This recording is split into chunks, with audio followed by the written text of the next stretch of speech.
Hello guys, പത്തരമാറ്റിൻ്റെ പുതിയ episode റിവ്യൂയിലേക്ക് എല്ലാവർക്കും സ്വാഗതം. അങ്ങനെ വേണുവും രേവതിയും പരസ്പരം സംസാരിക്കുകയാണ് കേട്ടോ. വേണു പറയുന്നുണ്ട്, നമ്മുടെ മോളുടെ മണ്ടത്തരം അല്ലായിരുന്നു ഇപ്പം നമുക്ക് ആ വീട്ടിൽ കുറച്ചുകൂടെ സ്ഥാനം ഉണ്ടാവുകയല്ലായിരുന്നോ.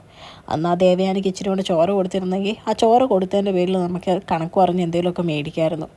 ഇത് കേൾക്കുന്ന രേവതി പറയാം, അത് ഞാൻ പറയാഞ്ഞിട്ടാണോ? നിങ്ങളുടെ മൂക്ക് പേടിയാന്ന് പറഞ്ഞിരിക്കുമല്ലായിരുന്നോ? ഇനിയിപ്പോൾ എന്തോ ചെയ്യാനാ? ഒന്നും ചെയ്തിട്ടും പറഞ്ഞിട്ടും കാര്യമൊന്നുമില്ല. കിളവനും കിളവിക്കൊക്കെ നല്ല കാശാണ് കയ്യിൽ. അതുകൊണ്ട് എന്ത് അസുഖമാണെന്ന് പറഞ്ഞാലും കാശ് കൊടുത്ത് അങ്ങ് ചികിത്സിക്കും. എന്നിട്ടിങ്ങനെ മനുഷ്യനെ ഇട്ട് നട്ടം തിരിപ്പിച്ചോളും. എല്ലാം കൊണ്ട് നയനയ്ക്ക് കൊടുക്കുമെന്ന് എൻ്റെ സംശയം. ഇപ്പോൾ അവസാനം ഇതൊക്കെ കേൾക്കുമ്പോൾ രേവതിക്ക് ആകെ ടെൻഷനാവുകയാണ് കേട്ടോ. അപ്പോഴേക്കും വേണു പറയാണ്, നീ ഇപ്പോൾ തൽക്കാലം ഒരു കാര്യം ചെയ്യ്, പെണ്ണിനെ വിളിച്ച് എത്രയും പെട്ടെന്ന് ദേവയാനിയുടെ അടുത്തോട്ട് ചെന്ന് അവരുടെ രക്തം തിളപ്പിക്കാൻ പറ. അതേലും നടക്കട്ടെ. അവർ തിരിച്ച് വന്നെങ്കിലേ നമുക്ക് ആ വീട്ടിൽ എന്തെങ്കിലും പിടിച്ചു നിൽക്കാനുള്ളൊരു വിലയെങ്കിലും കിട്ടുള്ളൂ എന്ന് പറയുക കേട്ടോ. ഇങ്ങനെ അച്ഛൻ പറഞ്ഞത് കേട്ട് അനാമിക ജാനകിയുടെ കൂടെ ദേവയാനീനെ കാണാൻ വേണ്ടി ഹോസ്പിറ്റലിലോട്ട് ചെല്ലുവാണ് കേട്ടോ. അപ്പോഴേക്കും ദേവയാനി അനാമിയുടെ മുഖത്ത് നോക്കിയിട്ട് വയ്ക്കുക, എന്താ മോളെ ഒരു വിഷമം പോലെ മുഖത്ത്? അനി മോളോട് ഇപ്പോഴും പ്രശ്നം ഉണ്ടാക്കുന്നുണ്ടോ? കുഴപ്പമൊന്നും ഇല്ലല്ലോ അല്ലേ എന്നിങ്ങനെ ചോദിക്കും കേട്ടോ. അപ്പോഴത്തേക്കും അനാമിക പറയാം, അത് വഴക്കൊന്നും ഇല്ലെന്നേ ഉള്ളൂ അപ്പച്ചി, പക്ഷേ പ്രത്യേകിച്ച് താല്പര്യമൊന്നും അനിയനോട് ഇപ്പോഴും കാണിക്കുന്നില്ല, അതൊക്കെ അങ്ങനെ തന്നെ പോകണു എന്ന് പറയും കേട്ടോ. അത് കഴിഞ്ഞ് വീണ്ടും ഇങ്ങനെ സങ്കടപ്പെട്ട പോലെ ഇങ്ങനെ നിൽക്കുവാണ്. അപ്പോഴേക്കും ജാനകി പെട്ടെന്ന് ഇടയ്ക്ക് അവർ പറയാം, ഇപ്പം മോളുടെ വിഷമം അതൊന്നും അല്ല ഏട്ടത്തി, അച്ഛനും അമ്മയും കൂടെ വലിയൊരു മണ്ടത്തരം കാണിച്ചിട്ട് വന്നേക്കുക. അച്ഛൻ്റെ അമ്മയുടെ ആ സ്വർണ്ണം ഇല്ലേ, അമ്മയ്ക്ക് പലപ്പോഴായിട്ട് അച്ഛൻ മേടിച്ച് വെച്ചിരുന്നത്, അതുകൊണ്ട് ഒരാൾക്ക് കൊടുത്തേച്ച് വന്നേക്കുക എന്ന് പറയും കേട്ടോ. അപ്പോഴേക്കും ദേവയാനി ഇങ്ങനെ രണ്ടുപേരെയും പരസ്പരം നോക്കുക കേട്ടോ, സംശയിച്ച രീതിയിൽ, ആർക്ക് കൊടുത്തേ പറ്റി പറയുന്നതെന്നുള്ള രീതി. അപ്പോൾ അനാമിക പറയാം, എനിക്ക് സ്വർണത്തിനോടുള്ള ആവശ്യം കൊണ്ടൊന്നും അല്ല, എനിക്ക് അപ്പച്ചി ഇഷ്ടം പോലെ സ്വർണ്ണം തന്നു. അത് നയനേടത്തിക്ക് അർഹതപ്പെട്ട സ്വർണ്ണമാണ്. കാരണം നയനേടത്തിയാണല്ലോ അപ്പച്ചിയുടെ മരുമോള്. എന്നിട്ടും അപ്പച്ചി അതെനിക്ക് തന്നു.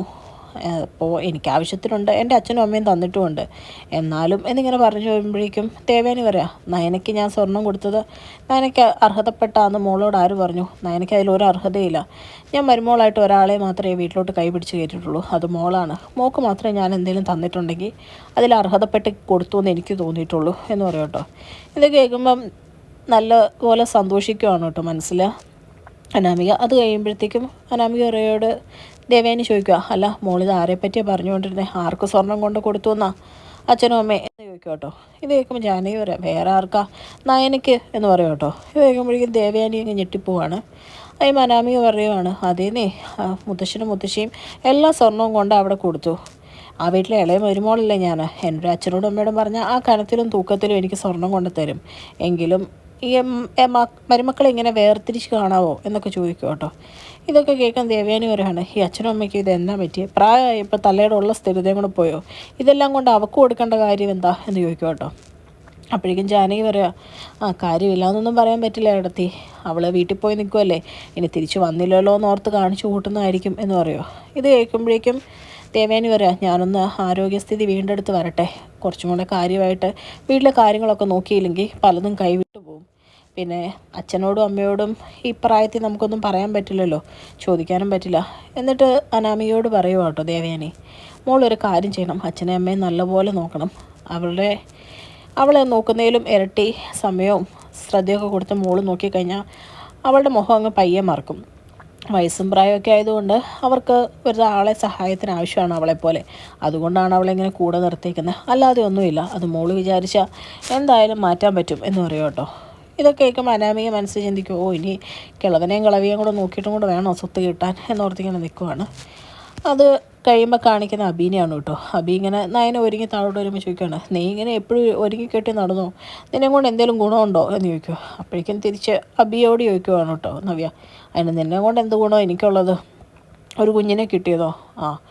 എന്നെ കൊണ്ട് നീ കൂടുതലൊന്നും പറയിപ്പിക്കരുതെന്ന് പറഞ്ഞ് രണ്ടുപേരും പരസ്പരം വഴക്കാവും കേട്ടോ. അത് കഴിയുമ്പോഴത്തേക്കും അബി നയനേനെ പൊക്കി പറയുക, നിൻ്റെ അനിയത്തി ഉണ്ടല്ലോ, അവളിതേ വീട്ടിൽ പോയി നിന്നതിന് അവൾക്ക് എന്തൊക്കെയാണ് കിട്ടേ? നീ ഈ വീട്ടിൽ നിന്ന് ഇറങ്ങിപ്പോയി കഴിഞ്ഞാൽ നിനക്ക് എന്തെങ്കിലും കിട്ടും? പോട്ടെ, നിന്നെ വിളിക്കാൻ ആരെങ്കിലും വരുമോ എന്നിങ്ങനെ ചോദിക്കുക കേട്ടോ. അപ്പം നയന ചോദിക്കുന്നുണ്ട്, വേറെ ആരെങ്കിലും വരുന്ന കാര്യം പോട്ടെ, നീ വരുമോ എന്നിങ്ങനെ ചോദിക്കുക. ആ ചോദ്യത്തിന് മുമ്പിൽ അബി ആകെ പതറിപ്പോവുക കേട്ടോ. എന്നിട്ട് പറയാണ്, ഞാനിവിടെ നിന്ന് എങ്ങനെയെങ്കിലും പോയി കിട്ടണമെന്ന് ആലോചിച്ചിരിക്കുന്നത് നീയാണോ എന്നെ ഇങ്ങനെ ഓരോ കാര്യത്തിനും ചോദ്യം ചെയ്യുന്നത്? ഇതൊക്കെ കേൾക്കുമ്പോൾ അബിക്ക് നല്ല ദേഷ്യം വരുവാണ്. അബി പറയാണ്, ഞാൻ നിന്നോട് തർക്കിക്കാൻ വന്നതല്ല, നിന്റെ അനിയത്തെ കണ്ടുപിടിക്കുക, എന്തേലും കാശിനേലും ഗുണം കൊണ്ടാവട്ടെ. മുത്തശ്ശനും മുത്തശ്ശിയും കൂടെ അവൾക്ക് 100 പവനെടുത്ത് വരുന്ന സ്വർണ്ണമാണ് കൊണ്ട് കൊടുത്തേക്കുന്നത്. കണ്ടാൽ അത്രയൊന്നും തോന്നുകയില്ലെങ്കിലും നല്ല ഭാരമുള്ള സ്വർണ്ണമാണ് അമ്മ പറഞ്ഞത്. ഇത് കേൾക്കുമ്പോഴേക്കും നവ്യാകെ ഞെട്ടിപ്പോകും കേട്ടോ. അത് കഴിയുമ്പോഴേക്കും അഭി പറയുന്നുണ്ട്, ആ അവളെയും കൊണ്ട് അങ്ങനെയും ഗുണമുണ്ടായി, നിന്നെയും കൊണ്ട് അതുമില്ല എന്നിങ്ങനെ പറയുമ്പോഴത്തേക്കും നവ്യ പറയുന്നുണ്ട്, എന്നെയും കൊണ്ട് നിനക്ക് കൂടുതൽ ഗുണമൊന്നും ഉണ്ടാവേണ്ട. നീയാണെങ്കിൽ എന്നെ സ്നേഹിക്കുന്ന പോലെ എൻ്റെ അച്ഛൻ്റെ അമ്മയുടെ മുമ്പിൽ ഒരുപാട് അഭിനയിച്ചു. അത് വിശ്വസിച്ച പാവം എൻ്റെ അച്ഛനും അമ്മയും ഒരുപാട് സന്തോഷിക്കുകയും ചെയ്തു. നീ എന്നോട് കാണിച്ച സ്നേഹം സത്യമല്ലായിരുന്നെന്നും അന്ന് ഞാൻ ആ പാല് കുടിക്കാൻ വേണ്ടി കാണിച്ചതാണെന്നൊക്കെ ഉള്ളത് എനിക്ക് ഏകദേശം ഇപ്പം മനസ്സിലാവുന്നുണ്ട്. നീ എൻ്റെ അടുത്ത് കൂടുതൽ വഴക്കിന് വരാതിരിക്കുന്നതായിരിക്കും നിനക്കും നല്ലത് എന്ന് പറഞ്ഞ് അവിടെ നിന്ന് ഇറങ്ങും കേട്ടോ. നേരെ പോകുന്നത് നയനേനെ കാണാൻ വേണ്ടിയിട്ടാണ്. അങ്ങനെ നയനയെ കാണാൻ വേണ്ടി ചെല്ലുമ്പോഴത്തേക്കും ഗോവിന്ദനെ കാണുമ്പോൾ ചോദിക്കുക, എന്താ നയൻ ഇതുവരെ വീട്ടിലോട്ട് വരാത്തെ? പിന്നെ അവൾക്ക് ഇവിടെ വന്ന് നിന്നപ്പോൾ കുറേ സ്വർണം കിട്ടിയെന്ന് പറഞ്ഞല്ലോ, അതുകൊണ്ട് ഞാനും ഇവിടെ കുറച്ച് ദിവസം നിൽക്കാമെന്ന് ഓർത്ത് വന്നതാണ്. ഇനി ഇവിടെ നിൽക്കുന്നവർക്ക് ആ സ്വർണം കിട്ടുന്നെങ്കിൽ അതൊന്ന് പരീക്ഷിക്കണമല്ലോ എന്ന് ഓർത്ത് വന്നതാന്ന് പറയും കേട്ടോ.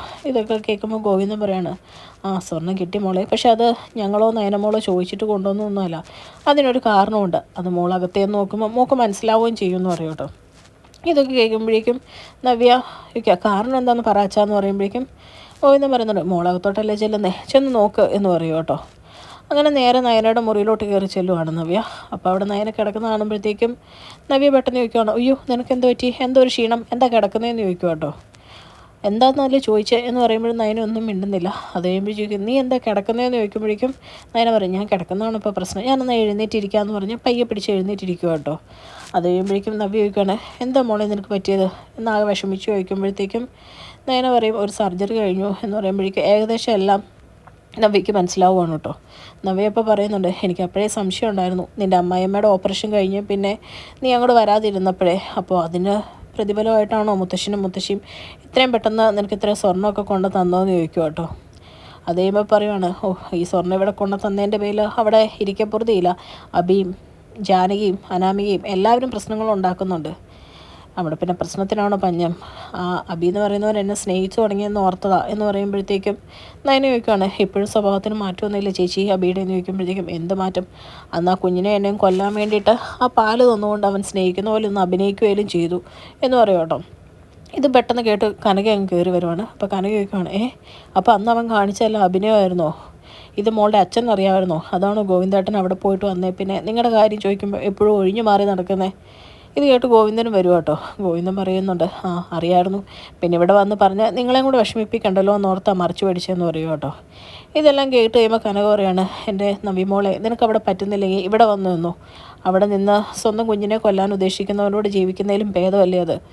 ഇത് കേൾക്കുമ്പോൾ നവ്യ പറയാണ്, അങ്ങനെ എല്ലാ അധികാരങ്ങളും വിട്ടൊഴിഞ്ഞ് ഞാൻ ആ വീട്ടിൽ നിന്ന് ഇറങ്ങിയാൽ ശരിയാവുകയല്ലമ്മേ, ഞാനും നയനൊന്നും വെറുതെ അവിടെ കയറി ചെന്നതല്ല, ഞങ്ങൾക്കൊന്നും വേണ്ട, പക്ഷേ ഞങ്ങളുടെ സ്ഥാനം വിട്ടൊഴിഞ്ഞാൽ ഇറങ്ങാൻ ഞാൻ എന്തായാലും ഉദ്ദേശിച്ചിട്ടില്ല എന്ന് പറയും കേട്ടോ. അത് കഴിയുമ്പോൾ കാണിക്കുന്ന ദേവയാനീനെയാണ്.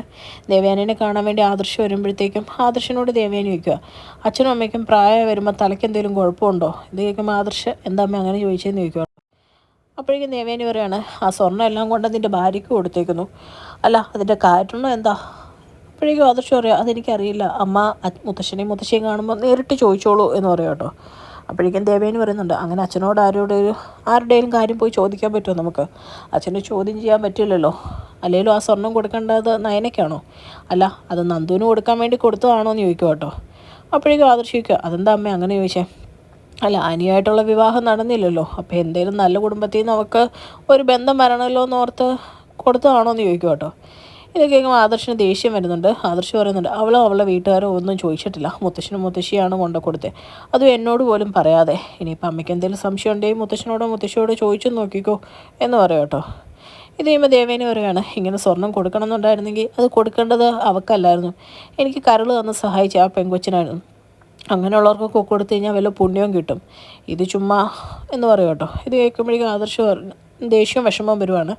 എന്നിട്ട് പറഞ്ഞു, അവളുടെ കടം തീർക്കാൻ വേണ്ടി കൊണ്ട് കൊടുത്തായിരിക്കും അല്ലേടാ എന്ന് ചോദിക്കുമ്പോഴത്തേക്കും ആദർശ് പറയുന്നുണ്ടോ, ഇതല്ല ഇനി നമ്മൾ എന്തൊക്കെ കൊടുത്തെന്ന് പറഞ്ഞാലും നയനയുടെ വീട്ടുകാരോടുള്ള കടം നമുക്ക് ഒരിക്കലും തീർക്കാൻ പറ്റില്ല എന്ന് പറയും കേട്ടോ.